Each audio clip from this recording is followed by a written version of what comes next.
Hello and welcome to Property Question Time. I'm Stephen Galpin and we're coming to you today from our studio in the heart of Canary Wharf, London.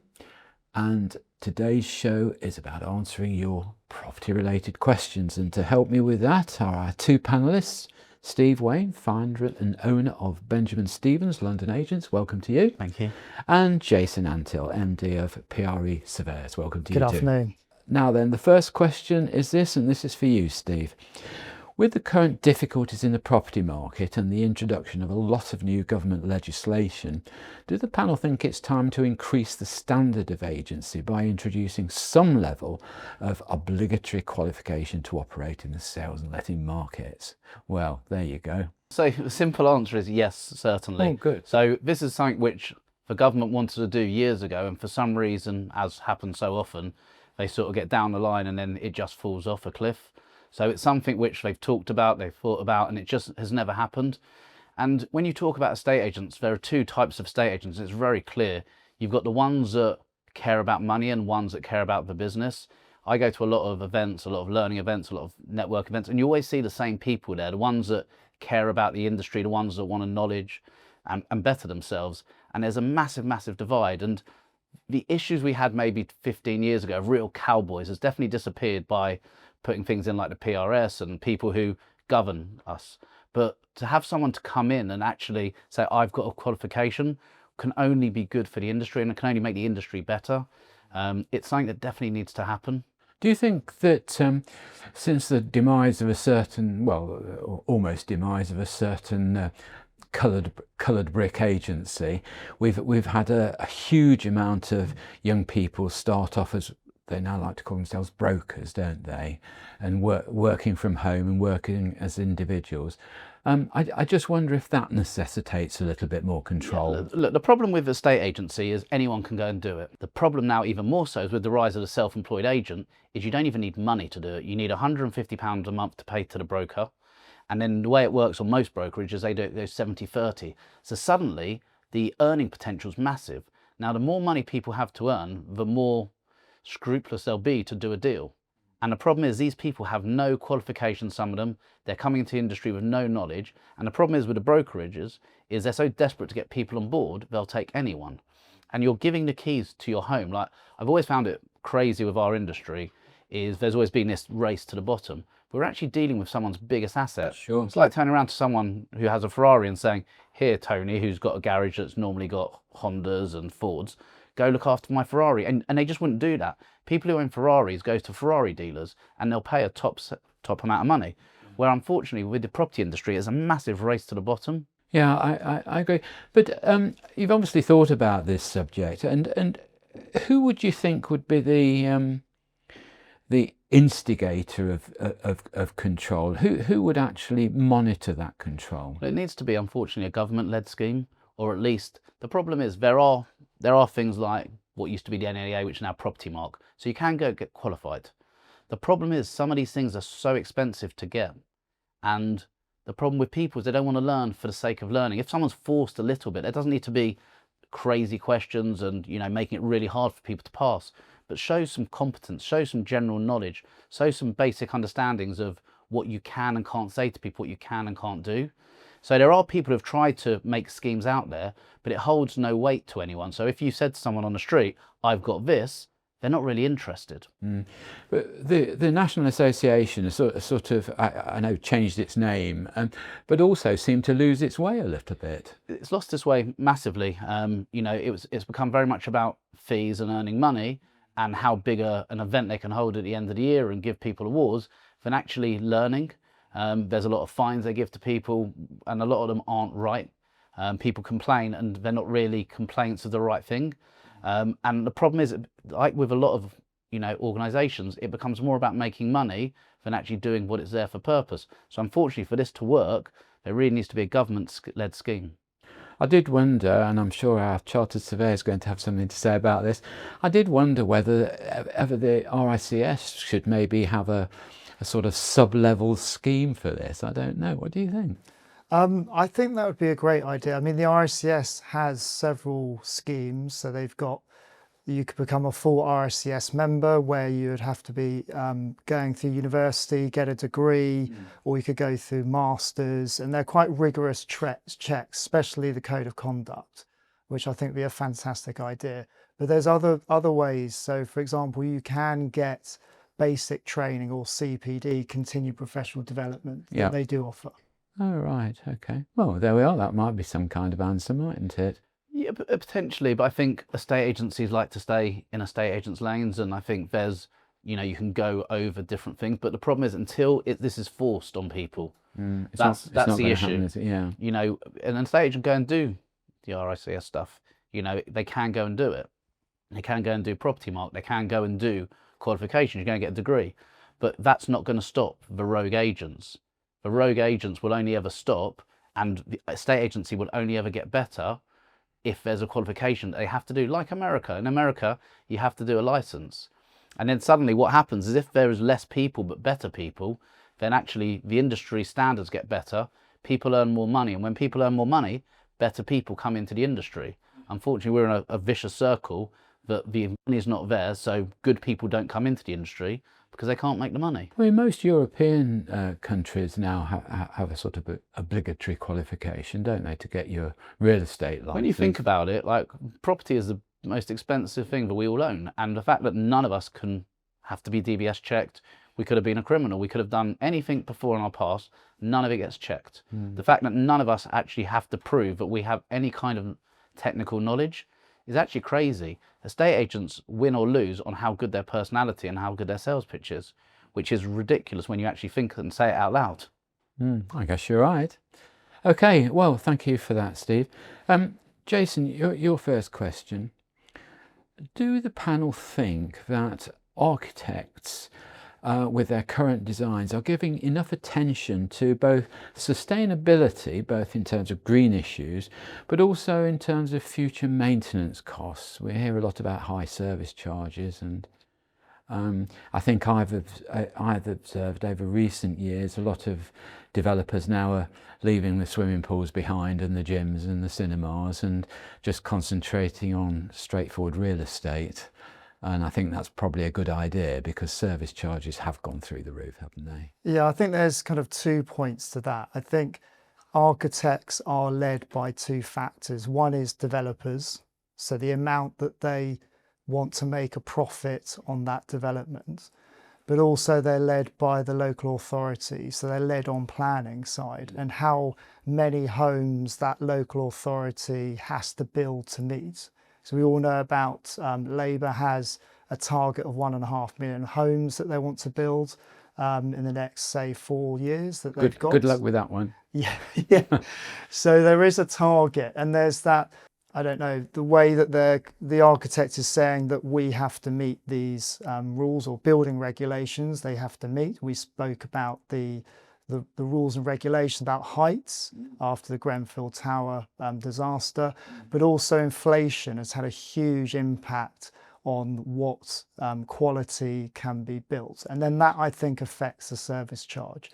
So we're talking about cost of service charge going up. I know that the government are looking to try and cap that at the moment, and also leasehold enfranchisements and also ownership of these flats that are high-rise flats like here. Lot of changes coming, hopefully. Yes. Hopefully. And then on top of the legislation, you've got EPCs, energy performance certificates. So at the moment, it's unlawful to let a residential domestic flat if it's got an F or a G rating. That will likely be going up. The government perhaps implementing up to 2030, where it'd be a C. And then after that, 2050, the government could implement a net zero strategy. So that's putting a lot of pressure on developers, architects, and also the occupiers. So if we go back to the original question, I suppose then these regulations are going to force the architects to go down this path, aren't Yes. they? Yeah, no, I Yes. don't think that's a bad thing. Yes. So, Mr. Agent, what would you say about that? Regarding things like EPCs, with regard to rentals, it's just got to be really bad for it not to pass you know, the Fs and the Gs are just like, you'd walk in and there's no windows to be that bad. So pretty much everything still gets let. So the government put in these rules and they don't really make any sense. They're almost there to appease people.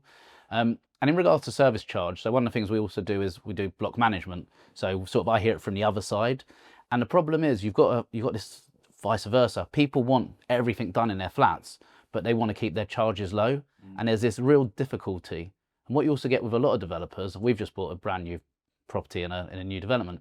They want to keep the cost low to make the property attractive to sell, but then they don't do certain things that should be done. So once all the properties are sold, then suddenly they realise actually £1,000 a year is not enough. And then you've got all the legislations that are coming in. It's a purposeful sort of keep it subsidising the service charge, keep it low to make the sales, isn't it? I mean, this isn't often a trick. But the problem is with all the legislations coming in, suddenly there are costs which 5 years ago they were never there. So things like, you know, your emergency lighting needs to be tested, your doors need to be checked.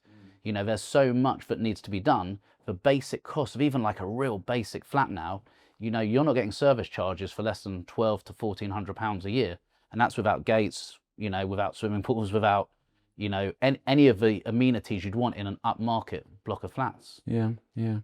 It's quite a complex issue with service charges, and I do worry that although it's going to be easier for residents to own their freehold or common hold as it might become, I'm not sure how bright that is. It's a very litigious world we live in these days, and it's a very complex world we live in. The biggest problem you have is people who are the people in charge, the responsible person, maybe be a director or a freeholder, they don't necessarily always do what's best for the development or the block. No. They do what's best for them. So if Mrs. Jones doesn't like the car park space being there, she goes on the board and becomes a director to force that issue. And you know, there are people who are not fit for purpose who are the ones in control of blocks. Yes. I think, though, under the new legislation, you're going to have a qualification, aren't you, to be in charge of management charges and fees?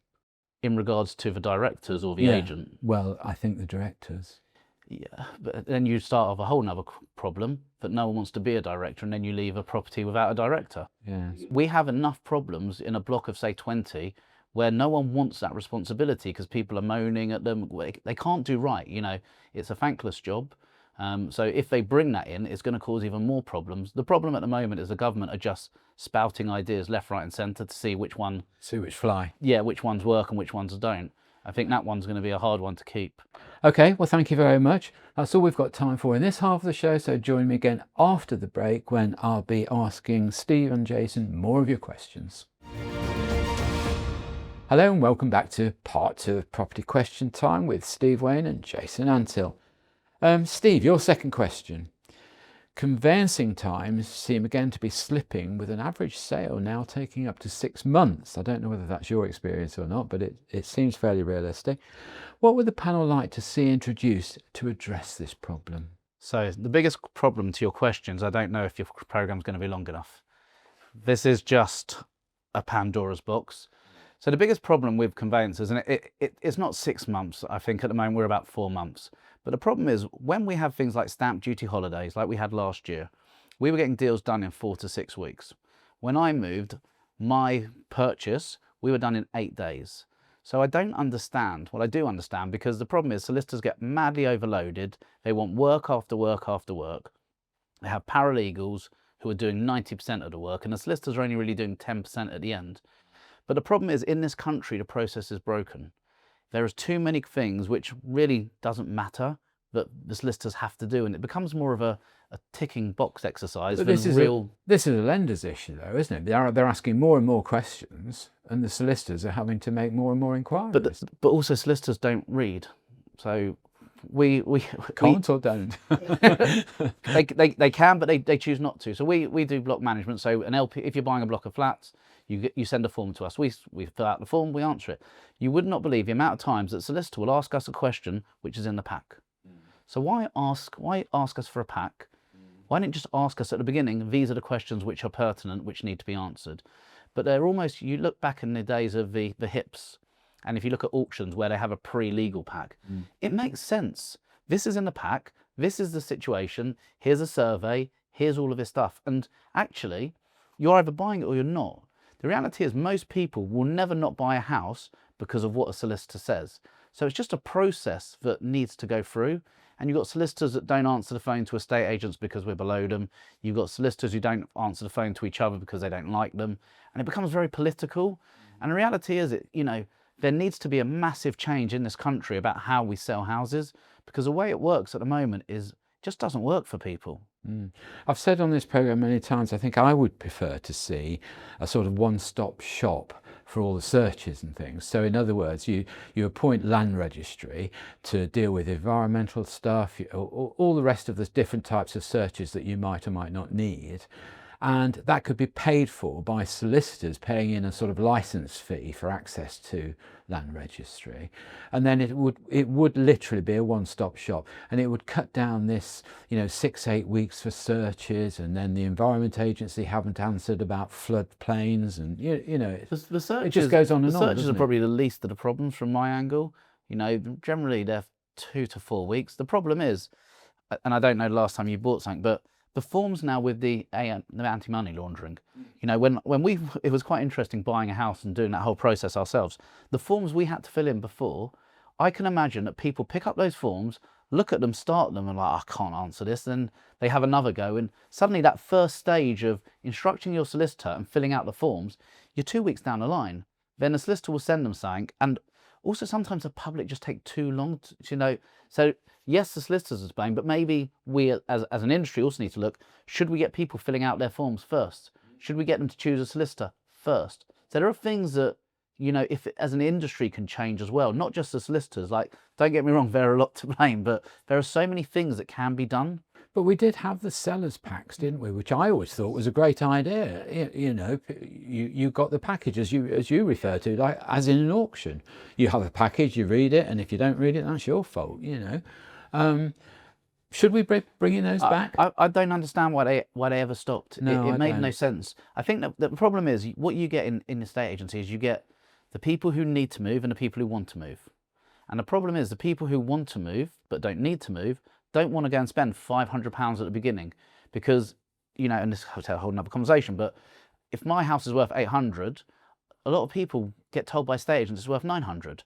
And then that property sits on the market and slowly gets chipped and chipped and chipped till eventually it ends up at the right price.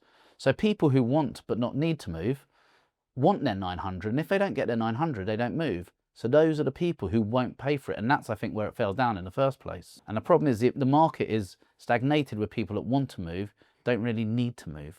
I never know what happened there. I mean, that sellers pack did stop, but at the time there was a huge push by the government for people to go into business to be these pack producers. I mean, it was the buzzword in the industry. We went to roadshows, people, and when they decided to stop doing it, there was no notice. It was like that overnight, and people who'd spent thousands, like, they're not my biggest fan, but Rightmove, they were going to do them.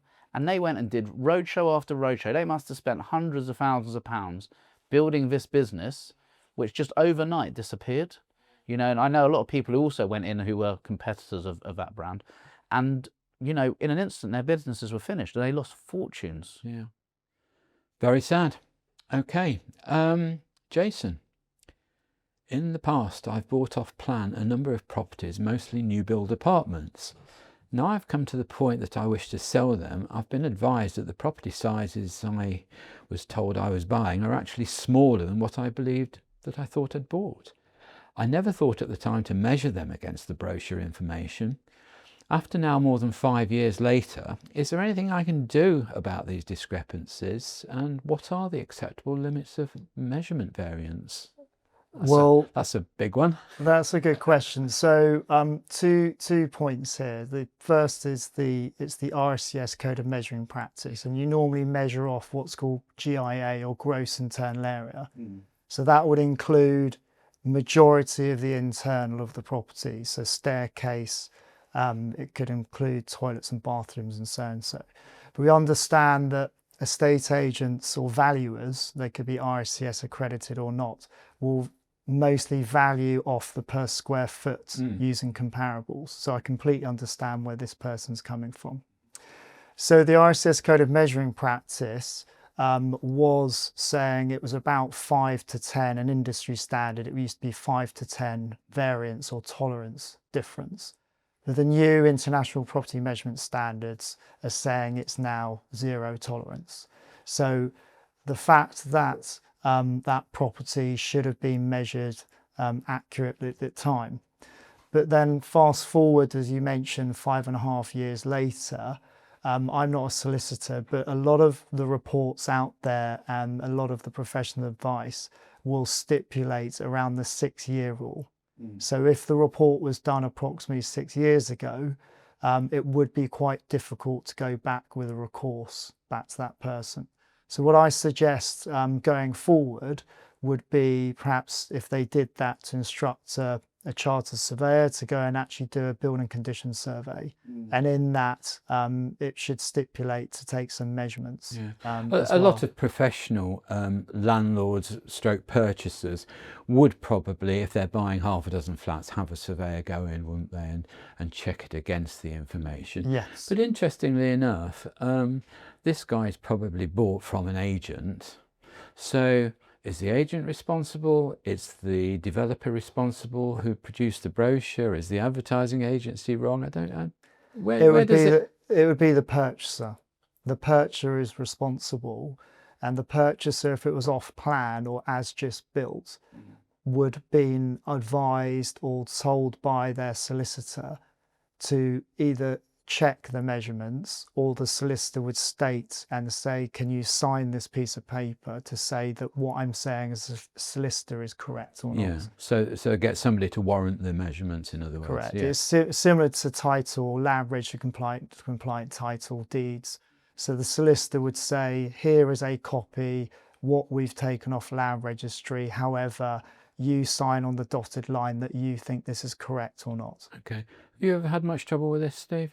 Not yes and no. So sometimes you'll get another estate agent who's got a property on the market, and some lazy estate agents who may have worked for me in the past would be like, oh, there's a floor plan. And I always used to be like, no, go and check it. And you'd be surprised when we'd gone and do our measurements, the difference. So I've seen it at that level. I'm shocked to hear it with a new build. That's just poor. But unfortunately, in all sets of marketing, they have this tiny little line which says, you can't hold us to account on these.